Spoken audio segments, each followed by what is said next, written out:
జగను ఎన్నికల ముందే అరెస్ట్ అవుతాడా? అదేంటి? దానికోసమే ఎన్నికల ప్లానింగ్ ఉందా? ఓహో! అంటే ఈ జనం అనుకుంటున్నారని కాదు, మేధావులు అనుకుంటున్నారు. గొప్ప గొప్పోరు, గొప్ప విశ్లేషకులు అనిపించుకున్న వాళ్ళు అనుకుంటున్నారు. మీడియా చెబుతుంది.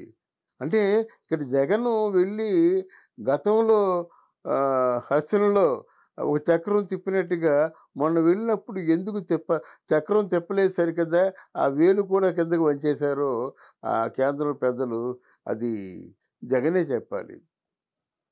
జగన్ మాట వినే స్థితిలో లేరు. జగన్ మాట విన్నట్టయితే బీజేపీ పార్టీకి కొంత ఉనికి ప్రశ్నార్థకం అవుతుంది.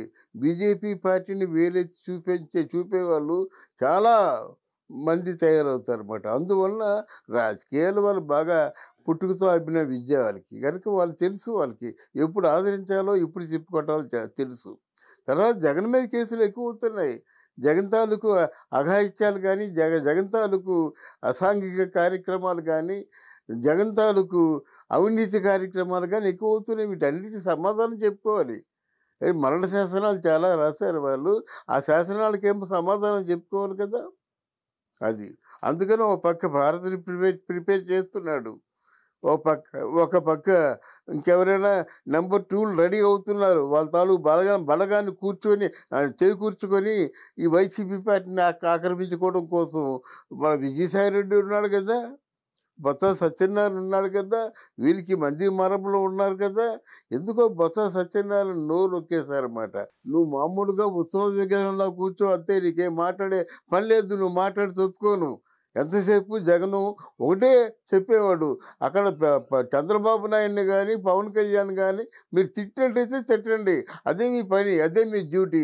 ఎవరు బాగా తిట్టినట్టయితే వాళ్ళకి ఆ పదవులు అందుతాయి, వాళ్ళకి అనేక మార్గాల ద్వారా సంపాదించుకునేటువంటి దారి నేను చూపిస్తాను.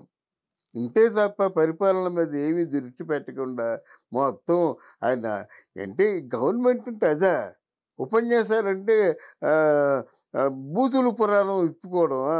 అందువల్ల ఇప్పుడు జగన్కి దగ్గర పడింది. డెఫినెట్గా జగన్ అరెస్ట్ చేస్తారు.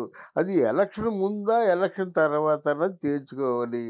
న్యాయ వ్యవస్థ కూడా వాళ్ళ తాలూకు అత్యుత్తమైనటువంటి మార్గాల్ని నిజంగా వాళ్ళు నెరవేర్చుకోవాలని చూసినట్టయితే, ఎవరైతే అవినీతి పరులు ఉన్నారో, ఎవరైతే మారణకాండ సృష్టించారో వాళ్ళకి శిక్షలు తప్పకూడదండి.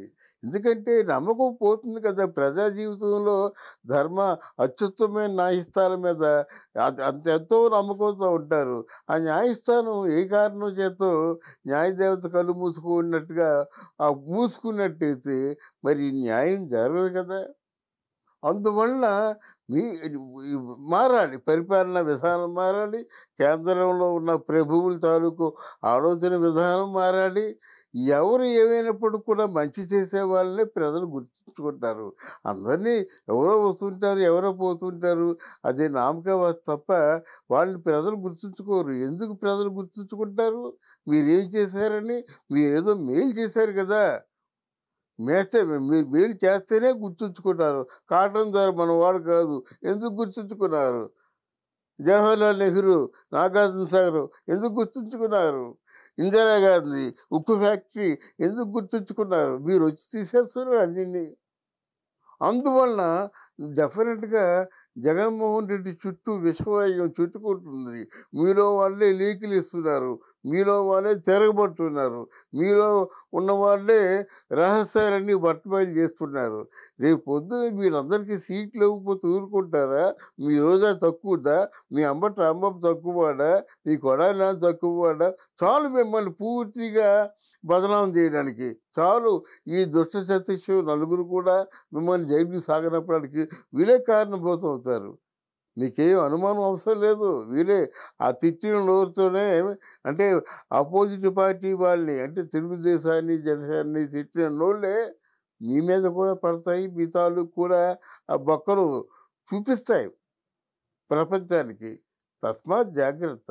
అంతేగాని ఏదో మన నోరు ఉంది కదా, మన దౌర్జన్యం, మన తాలూకు ఏంటంటే ఉన్మాదం, ఉద్వేగం, ఇవన్నీ మిమ్మల్ని ప్రభువుని చేయలేవు. నిందితుడిని చేస్తాయి, శిక్షార్హుడిని చేస్తాయి. అది గుర్తుంచుకుంటే మంచిది.